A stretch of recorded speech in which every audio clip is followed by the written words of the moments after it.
eu fico me perguntando como deve ser chato, meninos, me perguntando, me exclamando, me dizendo, né? Como deve ser chato o sujeito acordar a hora de lavar aquela cara de pau e aquela boca de caçapa, falar assim, meu Deus, o que será que eu penso hoje? Qual é a orientação de hoje? O que eu devo pensar hoje? Qual deve ser a minha opinião hoje? Aqui não, aqui a gente tem opinião. Né? Por que eu estou falando isso? Vai ficar claro. Pelo menos em duas circunstâncias. Né? A do editorial, que eu vou comentar a decisão de ontem do Supremo anulando a sentença, uma sentença do Sérgio Moro, e eu acho notável como, dizia Nelson Rodrigues, os idiotas correm o risco de dominar o mundo, não pela qualidade do que pensam, mas pela quantidade, porque são muitos. Né? Momento cultural. A gente torce para não, a gente faz um esforço para que isso não aconteça. E no caso do Bolsonaro, tinha aquele negócio, vamos estender o renda cidadã, nós vamos dar o renda não sei o quê, nós vamos acabar com o abono salarial, vamos acabar com a farmácia popular, vamos acabar com não sei o quê. E aí um monte de bolsonarista aplaudindo o subjornalismo. Subjornalismo não, um troço que parece jornalismo. Finge ser jornalismo. Mas é tão jornalismo quanto bugalho é alho. Lembra na forma, mas não é. Por isso que fala misturar alho com bugalho. Depois você olha a imagem que é um bugalho. Por que que fala assim, não misture alho com bugalho? Né? Aí o bugalho, que se finge de alho, quer dizer, o não jornalismo que se finge de jornalismo, fala, é isso mesmo, tem que cortar a farmácia popular, tem que cortar abono, tem que cortar tudo. Eu disse aqui, eu falei, não, vai tirar de pobre para dar para pobre? Disse eu aqui. Aliás, é o título do vídeo de ontem no programa, no meu blog, é esse. Eu até brinquei, é o socialismo de Guedes, tirar de pobre para dar para pobre. E aí todo mundo apoiando, porque acharam assim, não, o Bolsonaro deve estar apoiando isso também, então a gente vai apoiar também. Aí veio o Bolsonaro hoje e disse, não, nada disso, eu não quero tirar de pobre para dar para paupérrimo. Aliás, obrigado, presidente, por estar ouvindo o programa. Né? Eu sei que o senhor não está fazendo isso por boniteza, mas por necessidade.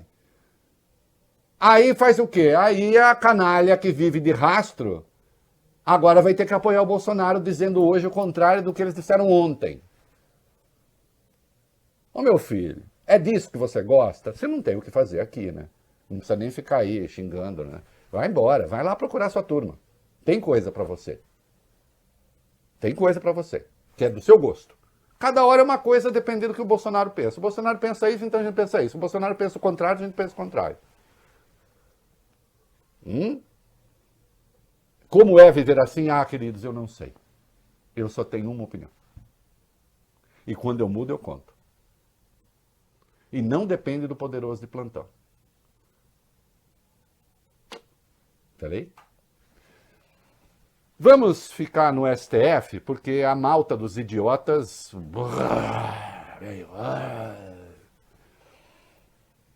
de maneira humilhante, desmoralizante, acachapante.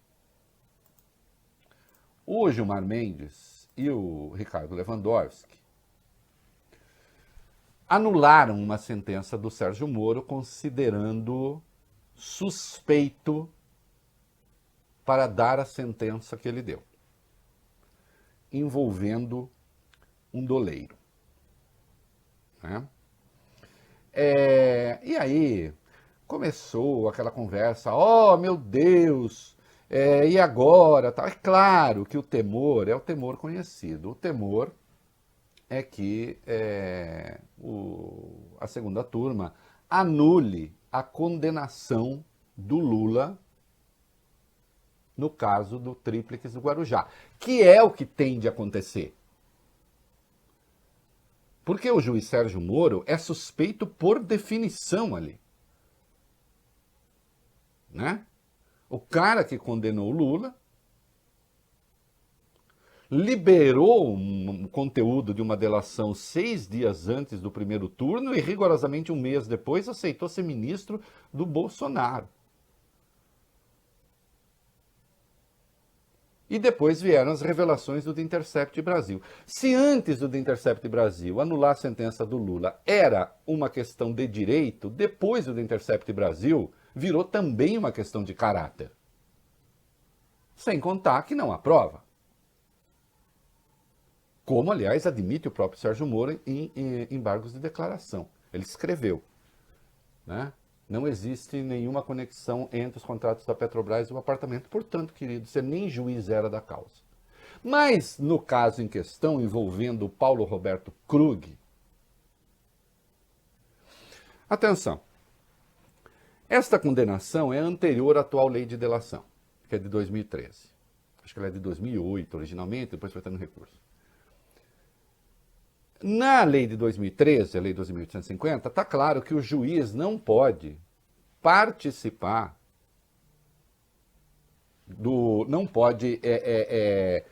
participar ativamente das negociações de delação. Ele só homologa, ele vai lá e diz, bom, tá tudo certo aqui, advogado estava presente, cumpre os requisitos, tá bom, tá homologado. E ele não participa de conteúdo. Acontece que mesmo antes dessa lei já não podia. Já havia delação, só não estava tão estruturado. Mas não podia participar. Porque nós temos no Brasil o que se chama sistema acusatório. O que é sistema acusatório, meu querido ouvinte? O juiz que condena ou que absolve, enfim, o juiz que julga, ele não participa da acusação, ele não é parte da acusação. Isso daí quem faz é o Ministério Público. Ao juiz cumpre ouvir com igual atenção e com igual desvelo acusação e defesa. Neste caso em particular, o que fez o Sérgio Moro, de maneira desmoralizante, porque agora veio à luz, ninguém conhecia direito. Né? Aí, o ministro Gilmar Mendes escreve lá no seu voto o seguinte: a partir da análise dos atos probatórios praticados pelo magistrado, verifica-se que houve uma atuação direta do julgador em reforço à acusação. Não houve uma mera supervisão dos atos de produção de prova, mas o direcionamento e a contribuição do juiz para o estabelecimento e para o fortalecimento da tese acusatória. Mas como é que ele fez isso? Atenção, queridos. O Sérgio Moro ouviu o delator Alberto Youssef, o doleiro Alberto Youssef. Aliás, aqui um parêntese. Não é uma acusação, uma constatação. Alberto Youssef, que foi um delator do caso Banestado, e Alberto Youssef, que foi delator do Petrolão. O Alberto Youssef é uma espécie, não estou sugerindo conluio não, viu, ministro? Não adianta tentar me provocar, ex-ministro. Mas se não fosse o Alberto Youssef, o Sérgio Moro não seria quem é. O Alberto Youssef é o grande protagonista da vida do Sérgio Moro. Ele foi o delator do Banestado, ele foi o delator do Petrolão. E está solto. Sem Alberto Youssef, Sérgio Moro não seria quem é. Aí Sérgio Moro ouve Alberto Youssef, interroga Alberto Youssef. Ao interrogar Alberto Youssef, vai levando Alberto Youssef a acusar o Paulo Roberto Krug. E o Alberto Youssef acusa. Aí diria alguém, bom, mas ele estava ainda como juiz, ouvindo, afinal de contas, um delator. Mas atenção, o delator era réu, mas o delatado também era. Aí o que faz Sérgio Moro? Isto aqui, ó. Ao final da instrução, sem qualquer pedido do órgão acusador, quer dizer, sem que o próprio MP pedisse, o julgador, que é o Sérgio Moro, determinou a juntada de quase 800 folhas em 4 volumes de documentos diretamente relacionados com os fatos criminosos imputados aos réus. Depois, ao sentenciar, o juiz utilizou expressamente tais elementos para fundamentar a condenação. Que juiz isento é esse que ouve um delator contra o delatado e depois junta aquilo aos autos depois das alegações finais, de sorte que a defesa não pôde responder aquilo. Então ele não era um juiz de julgamento, ele era um juiz de condenação. Aí você vai dizer, ah não, mas eu gosto desse sistema. Então você gosta de ditadura. Você gosta desse sistema enquanto não é você que está lá. Isso é como o foro especial do Flávio Bolsonaro. Ele queria fim de foro especial enquanto não era para ele. Agora ele quer foro especial. Isso é como Deltan Dallagnol, ele era contra a prescrição quando não era ele julgado. Quando ele é julgado no Conselho Nacional do Ministério Público, ele aposta na prescrição. Eu tenho ódio desse tipo de gente vagabunda intelectualmente. Tem que ter tutano, tem que fazer uma escolha e manter essa escolha. E quando mudar de ideia, dizer que mudou, mas não no próprio interesse. Eu mudei de ideia em relação a cotas raciais, mas não foi no meu interesse. Eu cheguei à conclusão a partir de dados de que a cota é necessária, especialmente porque o racismo no Brasil, de fato, ele é infelizmente crescente. E não mudei em benefício pessoal. É possível mudar de ideia? É. Agora, faça com substância. Não seja vagabundo. Intelectualmente. Não é? Agora aqui... não, eu quero um sistema em que o juiz pegue e coloque lá nos autos um troço acusatório, a defesa não vai ter a menor chance de saber o que está lá e ele vai lá e acusa. Foi por isso que o Gilmar Mendes e o Ricardo Lewandowski anularam a sentença. Suspeição do juiz. Ele atuou como órgão acusador. Claro, Carmen Lúcia e Edson Fachin disseram não. Porque com a devida vênia, olha, eu não... nada a perder senão os grilhões, né? Como já disse alguém, nada a perder senão, vou perder a simpatia desse daquele, e daí? Né? Não sou doce de coco. Não precisa gostar de mim. O Jô Soares odiaria essa frase, porque ele ia falar, mas não é para gostar de doce de coco. Que ele odeia. Não. O fato é, esses dois estão lá como despachantes do Ministério Público. Aliás, o Sérgio Moro emitiu uma nota, para quem conhece um pouco de direito, e tem um monte de gente assistindo o programa que conhece, a nota deve ter deixado os dois com muita vergonha. Porque o Sérgio Moro, ao emitir uma nota em defesa de si mesmo, ele prova a própria suspeição. Ele diz, não, que a minha sentença, a anulação foi rejeitada pelo TRF4 e pelo STJ. E daí? Aliás, no Twitter ele disse, foi rejeitada por 3 instâncias, só o STF discordou. Ele inventou a 4ª instância da justiça que não existe. STJ e STF são 3ª instância. E a primeira instância é ele mesmo. Como é fácil enganar trouxa, né?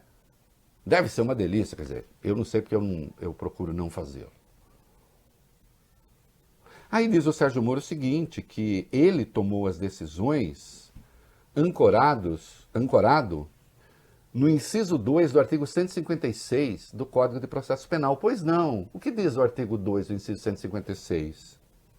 A prova da alegação incumbirá quem fizer, sendo facultado ao juiz de ofício determinar no curso da instrução ou antes de proferir sentença a realização de diligências para dirimir dúvidas. Senhor juiz Sérgio Moro, o senhor encararia uma câmera e defenderia a tese de que anexar o conteúdo de uma delação depois da alegação final é fazer uma diligência? A diligência você faz para tirar uma dúvida, para resolver uma questão factual. Isso não é diligência. O senhor sabe que não é. O senhor não sabe nem se defender, porque não tem defesa o que o senhor fez. Eis aí, Carmen Lúcia, Edson Fachin, vocês recusaram a suspeição e olha o que o ministro diz em defesa de si mesmo. Ele não se defende, ele prova que ele é suspeito. E aí ele apelou também ao artigo 404 do Código de Processo Penal. Ordenado diligência considerada imprescindível, de ofício ou a requerimento da parte, a audiência será concluída sem alegações finais. De novo, aquilo não era diligência. Aquele era um depoimento do delator acusando o delatado. Interrogatório conduzido por Vossa Excelência. claro que o senhor não está querendo convencer o mundo do direito, porque o senhor sabe que o senhor não convenceu, porque isso é uma piada. É para sua turma nas redes sociais. Aqueles, vamos fazer uma carreata em defesa de Sérgio Moro. Por que vocês não vão estudar um pouco de direito em vez de fazer carreata em defesa de Sérgio Moro? Um pouco de vergonha na cara, vai estudar. Aliás, vai ter um curso à distância de direito que me parece muito bem estruturado. Eu fui convidado para dar uma aula inaugural, evidentemente, não como especialista, porque eu não sou. Eu não cursei direito. Eu vou falar um pouquinho da importância do direito no jornalismo. E como muitas vezes nós, jornalistas, como categoria, viramos porta-vozes de picaretas por desconhecimento da lei. E depois o curso vai ser dado por um monte de especialistas de todas as áreas. Eu só vou falar da importância que tem nós, os jornalistas, irmos às fontes. Como eu fiz ontem, eu passei a madrugada lendo o voto do Fachin, o voto do Gilmar Mendes, o voto do Lewandowski. Peguei a nota do Sérgio Moro, fui atrás do que ele está falando, mas aí não é. Qual é a graça de enganar gente ignorante? Isso fica parecendo aqueles brasileiros babaca que foram para a Rússia fazer piada em português com russa. Não é isso? Falando palavrão, aí achando engraçado. Que é, você ri com o fato de que os idiotas aplaudem a burrice que você fala? Ou a mentira que você fala? E claro, aí as vozes das trevas, Gilmar Mendes e o Lewandowski já preparam não sei o que pro Lula. Bom, primeiro que não precisa preparar nada. Eu desafio qualquer babaca a me dizer em que página está a prova contra o Lula. Desafio que eu faço permanentemente. E não aparece ninguém disposto a enfrentar. O que há? Eu não vi esse mundo a passeio, não. Tá bom? Bob Furu, esse é o seu primeiro vídeo da noite.